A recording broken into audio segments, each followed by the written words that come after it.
Once, he was seen as a generational player. Saquon Barkley, a rare talent, built like a linebacker, running like a wide receiver. The Giants selected him second overall in 2018, above Josh Allen and above Lamar Jackson. They didn't just pick a running back, they picked a dream. First year, he delivered. He rushed more than 2,000 yards in total. He was named Offensive Rookie of the Year. He was seen as the next face of the franchise. However, after 6 years, Barkley is no longer with the Giants. He is no longer regarded as the central point. Teams appreciate him but lack trust in him. They admire the highlights but hesitate at the contract table. Why? It is deeper than injuries and bigger than analytics. It's a story of timing, risk, and a league that has changed faster than Barkley could adapt. So the real question is not just what happened to Saquon Barkley. It's why do NFL teams still hesitate to have trust in him, even after all those years? Born in the Bronx, New York, Saquon Barkley's life started far from the glamour of the NFL. After his family moved to Pennsylvania, he attended Whitehall High School, which was known nationally for producing many NFL athletes. During his time at Whitehall High School, he rushed for 3,646 yards with 63 touchdowns from his sophomore to senior year. He then committed to Penn State to play college football. At Penn State, he quickly made an impact. It was just his second game when he rushed for 115 yards with a touchdown against Buffalo. He continued showing his brilliance throughout his college career. He played a total of 38 games in his college career. He rushed for a total of 3,843 yards with 43 touchdowns, showing his extraordinary skills.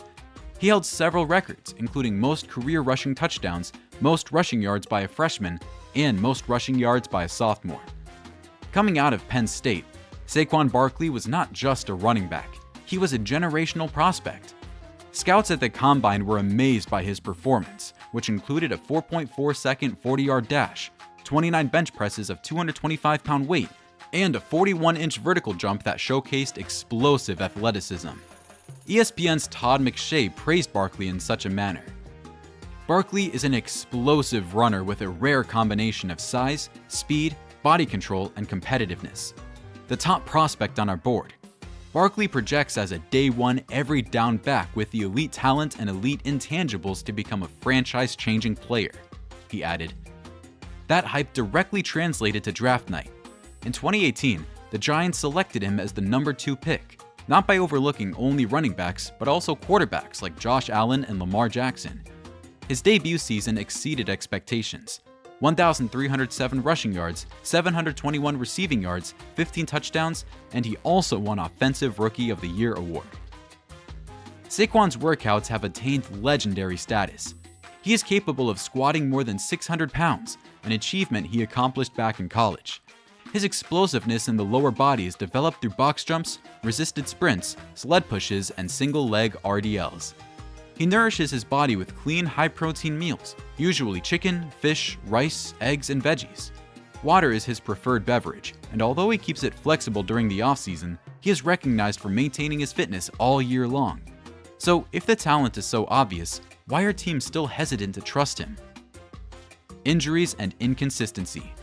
Upon joining the league, Barkley was a comprehensive and franchise-caliber threat, but nostalgia can be risky. He had the physique, the energy, and the spotlight.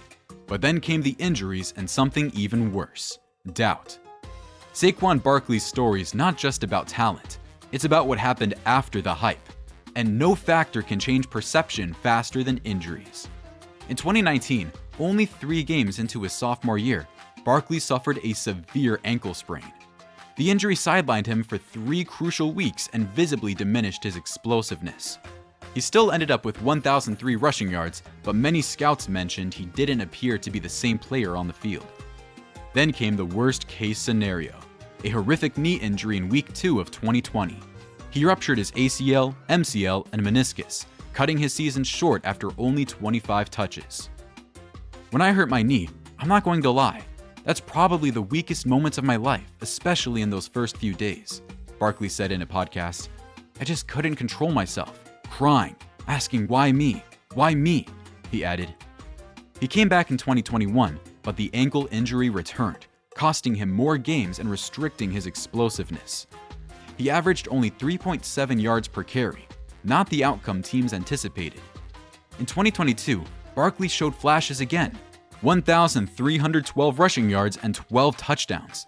However, it came at a heavy cost. He got tired as the season progressed, and coaches started to limit his playing time. In 2023, Barkley suffered from a pedal ankle sprain and left week 2. This trend, significant performance followed by injury, turned Barkley into a constant uncertainty. Teams viewed not only a star, but also a costly injury hazard. Have teams lost confidence in him due to injuries? Or is it because the risk is greater than the reward? He returned. He produced. However, he did not remain healthy. Teams now not only recognize talent, they identify warning signs too. By 2024, it became evident that the Giants and Barkley were parting ways. This was not just about money, it was about direction. In 2022, Giants GM Joe Schoen reportedly proposed to Barkley an annual deal of about $12.5 million, which Barkley and his representatives rejected. Following 2 franchise tags and months of negotiations, Barkley sensed he was undervalued. The phone call asking him to test the market secured the relationship. Barkley immediately eliminated any possibility of coming back. New York acted quickly, securing Devin Singletary with a reasonable 3-year, $16.5 million contract, a budget-friendly replacement. What was their reasoning? Adaptability and financial efficiency over star talent, particularly following Barkley's injury record. But the plan failed. Singletary didn't succeed, and rookies stepped up, causing the Giants to search once more. Their group of running backs is less extensive, more affordable, but not necessarily better. In the meantime, the Eagles entered the scene, proposing Barkley a 3-year, $37.75 million contract with $26 million guaranteed. In March 2025, they offered him an additional 2 years at $41.2 million, of which $36 million was fully guaranteed, setting new records for RB salaries. Yet even the Eagles structured the agreement cautiously, front-loaded and heavily based on incentives, with opt-out options included. The Giants didn't just walk away. They ran toward more affordable options. It was a strategic choice influenced by age, injuries, and future adaptability. Eagles, on the other hand, took a strategic risk. They trust that Barkley can still excel at the top levels if he remains fit. However, there's no doubt, Barkley isn't just given the keys. He's working hard for them. Both franchises are fully aware of what's on the line. Saquon Barkley faced more than just injuries. He faced a shifting NFL economy. In the past 10 years, running backs went from crucial to replaceable. Teams watched massive deals for Todd Gurley, Ezekiel Elliott, and Le'Veon Bell take a downward turn. Output decreased. The salary cap disappeared. Franchises discovered a harsh reality. Investing top dollar in running backs rarely pays off. Thus, despite Barkley's strong comeback in 2022, the market remained cold. In 2023, he participated under the franchise tag. In 2024, free agency arrived, but there was no competition for bids. Teams had choices: Josh Jacobs, Derrick Henry, Tony Pollard. Barkley was just one among many others. Even the Philadelphia Eagles, who eventually signed him, showed caution. This was not a contract that said, "We have faith in you." It was a prove it again situation. But again, this was what he needed to boost his confidence.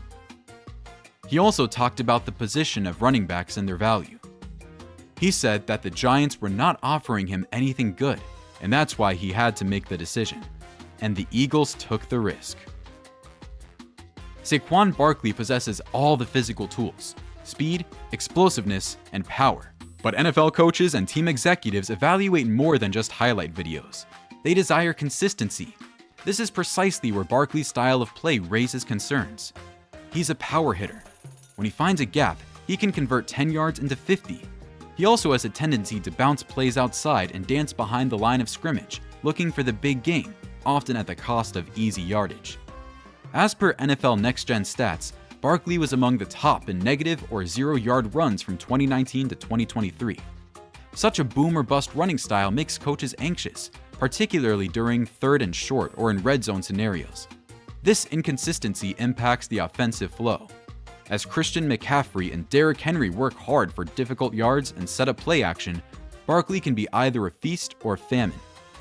Next comes pass protection. Although Barkley has made progress, he is still not regarded as elite in blitz protection, a skill that coaches expect from an authentic three-down back, particularly when safeguarding young quarterbacks. Barkley's skills are elite, but his reliability is not. It is still a question. Timing is crucial in the NFL, and Saquon Barkley entered free agency at the most unfavorable moment. In 2024, the market for running backs was flooded. Prominent players such as Josh Jacobs, Derrick Henry, Tony Pollard, and Austin Eckler were all available.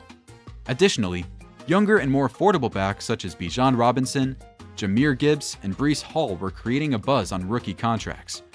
Barkley didn't stand out as the choice. He was just one among several options. An NFL analyst said that you don't need to draft a running back in the first round to get a good one.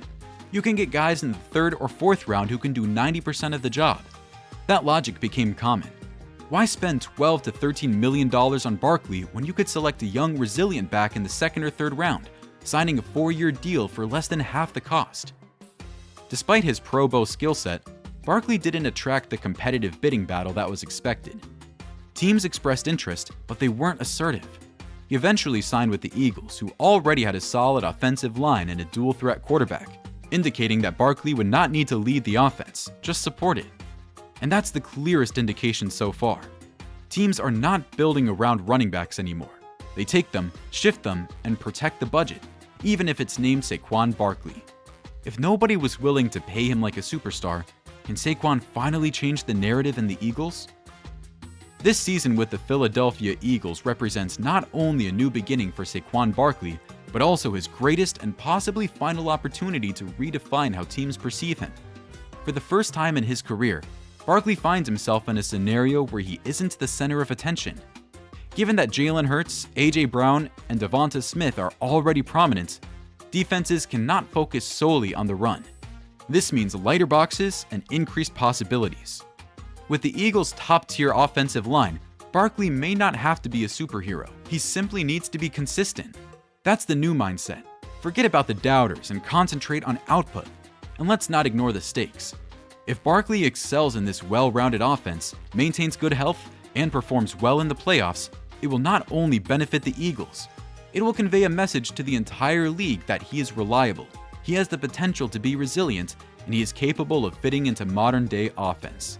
If not, he might turn out to be another top-tier talent whose career never reached its full potential, not due to his abilities, but because of the timing and style of his play. Saquon Barkley has the skill, the mentality, and the platform. But will that be enough to change how the NFL perceives running backs like him? Do you believe Barkley can change his narrative in the Eagles? Leave your thoughts in the comments section, and remember to like, subscribe, and click the bell icon for more deep dives every week.